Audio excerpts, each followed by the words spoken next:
Israel dan Netanyahu kali ini terantuk batu.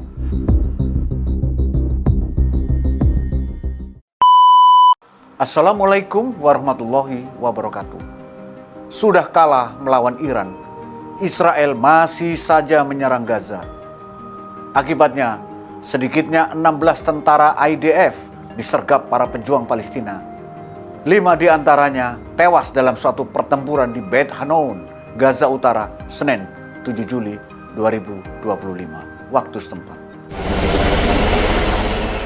It happened in Beit Hanun in the northern part of the Strip. The Israeli army says several others have been injured and some are in a critical condition. More than 880 Israeli soldiers have been killed since the start of the war in Gaza in October 2023. Tentara IDF bukan hanya tewas akibat perlawanan para pejuang Palestina, bahkan oleh teman-temannya sendiri sesama pasukan Israel. Dalam militer, kejadian itu disebut sebagai friendly fire.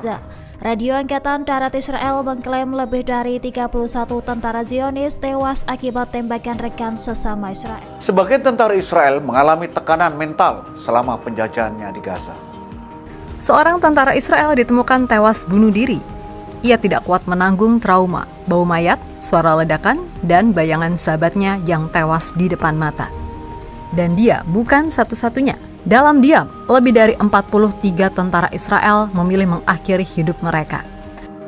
Pukulan demi pukulan dan perlawanan yang lebih mematikan sebelumnya telah dilakukan pada hari-hari terakhir gempuran Iran sebelum gencatan senjata.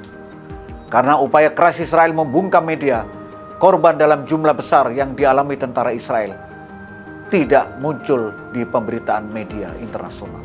Leaders of the expanded BRICS Forum dealt with the most pressing issues first. In an official declaration, all 11 members expressed, quote, grave concern over the continuous Israeli attacks against Gaza, the militarization and obstruction of humanitarian aid, and the use of starvation as a weapon of war. Gempuran bertubi oleh Iran yang mendemistifikasi atau meruntuhkan mitos akan ketangguhan tentara Israel. Kekalahan Israel melawan Iran dalam perang 12 hari itu mengguncang moral bukan saja rakyat Israel, tetapi sekaligus meruntuhkan posisi politik Benyamin Netanyahu, sang pemimpin haus darah. Dan di balik layar, Netanyahu makin terpojok, bahkan Donald Trump, sang sekutu terdekatnya, kini menuntut perang dihentikan demi ambisinya di Timur Tengah.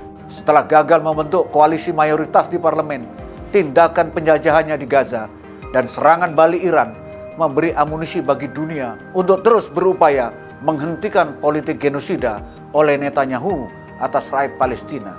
Bahkan, keinginan menyeret Netanyahu ke pengadilan internasional sebagai penjahat perang kian menguat. Lihat saja, kandidat wali kota New York, Zoran Mamdani, mengancam akan menangkap Netanyahu apabila monster itu menginjakkan kakinya di New York apabila Zoran terpilih kelak.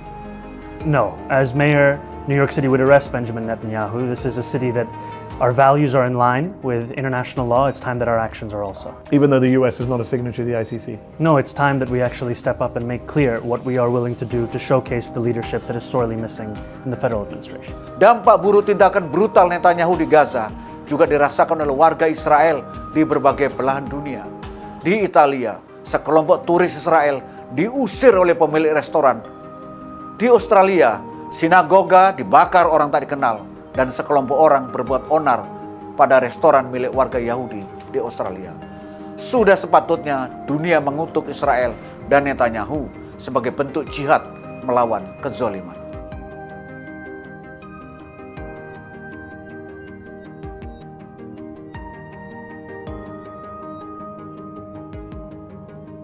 Nasrun minallah wa fatun qarib. Wassalamualaikum warahmatullahi wabarakatuh.